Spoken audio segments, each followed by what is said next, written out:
Hello everyone and welcome to a game with a really wonderful tactical solution. It's Magnus Carlsen versus Jorden van Foreest, and it's round 1 of the Chessable Masters. The preliminaries, it's a very quick game, but you guys will enjoy this one, hopefully, as that's why we kind of show the games on this channel.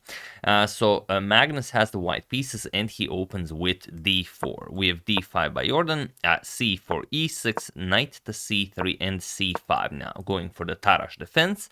C captures on d5, we have e captures and knight to f3. We have knight to f6 and bishop to g5.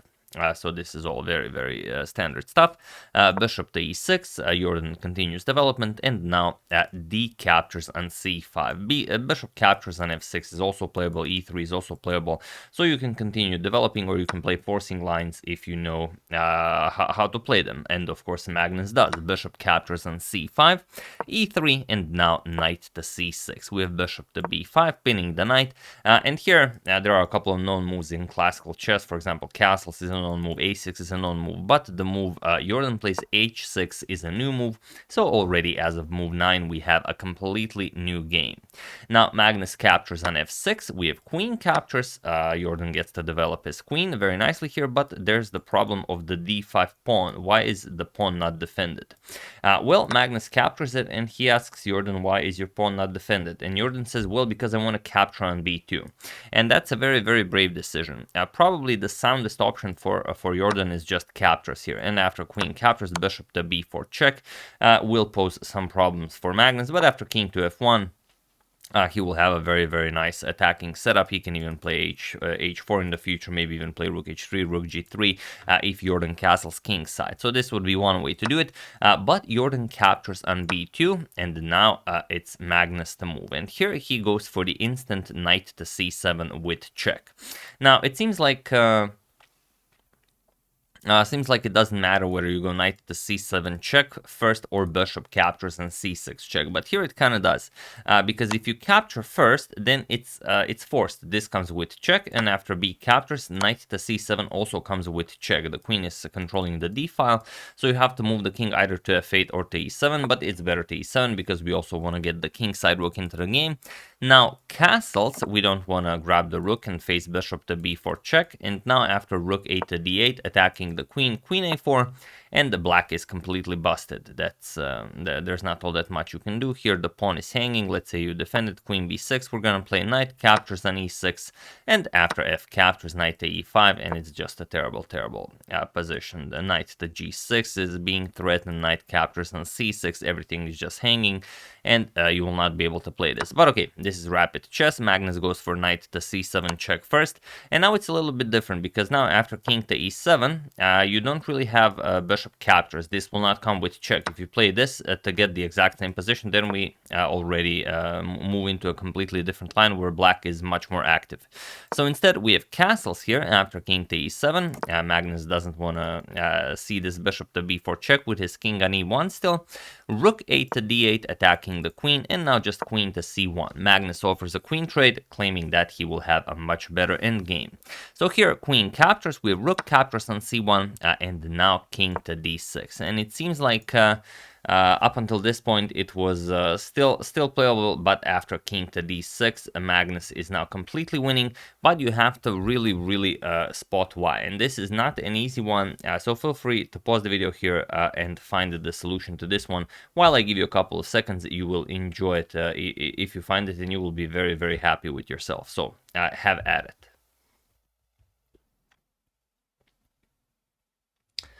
So for those of you who were able to do it, congratulations on spotting that you can win material while defending mate on the back rank. And for those of you who just want to enjoy the show, it is the very forcing knight captures on e6. Now, of course, the pawn has to capture. If the king captures, then we just grab the free bishop. So f captures on e6. Now rook f to d1 with check, trying to get the king away from the defense of the bishop on c5. And after king to c7, first we eliminated the rook here. Rook captures on d8, and now rook captures on c5. And all of this, you have to keep in mind that rook to d1 is a terrible threat. However, if black delivers this check, we can always block with bishop to f1, so we're not getting checkmated. We are up a full piece, and of course we are winning the game. But there is one great move for Jorden here as well, and that is, after rook captures on c5, king to b6, attacking the bishop and the rook. And now if Magnus wants to keep an eye on the bishop, he has to move the rook all the way here, and Jorden will attack it with the g6. And now you have to move the rook, and Jorden wins back the piece. For example, captures, and now g4, trying to not get checkmated. And okay, next you're gonna push h4, grab this pawn, continue pushing, and the white will most likely win this. However, Magnus goes for the absolute cleanest way, and that is rook captures on c6 with check. So he prefers the 2 pieces for the rook solution. B captures on c6, and now bishop to a4. Now you are defending checkmate as you're controlling the d1 square, and there really isn't all that much black can do here. Yes, both have 5 pawns, but the knight and bishop are much superior to the rook.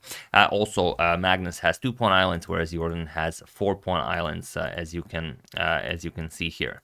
So c5, Jorden of course will still continue playing this. Knight to e5 and king to c7. We have king to f1, so now you don't have to worry about getting checkmated.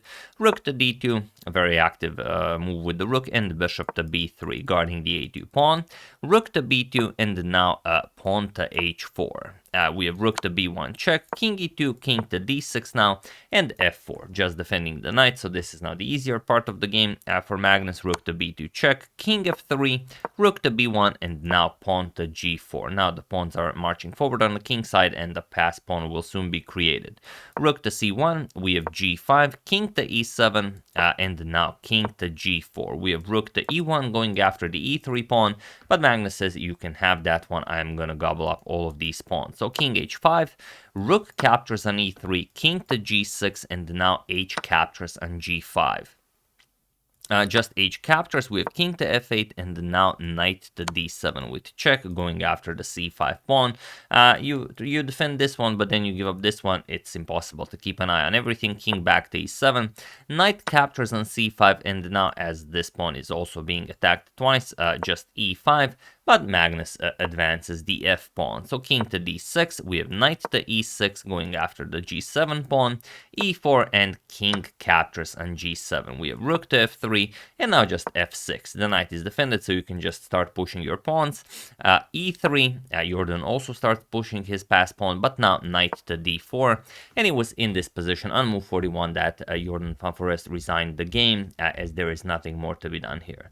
So really a wonderful game. There were many possibilities for both Magnus and Jorden, but that solution after king to d6 with that beautiful forcing line, getting Magnus 2 pieces for the rook into just a winning endgame was obviously the simplest way for Magnus to do it, and that's how he did it. But here you resign because after anything we're just going to push f7, and well, there's no stopping f8. If you push the pawn, we can simply capture it with the knight. If you capture, we promote to a queen, and other than that, you really have nothing. You can play king to e7, but now again, pretty much anything. We can just play g6, move the king, push g7, g8. So really, absolutely everything wins here. There's no counterplay for black. So yeah, after knight to d4, Jorden resigned, and what a great victory for Magnus.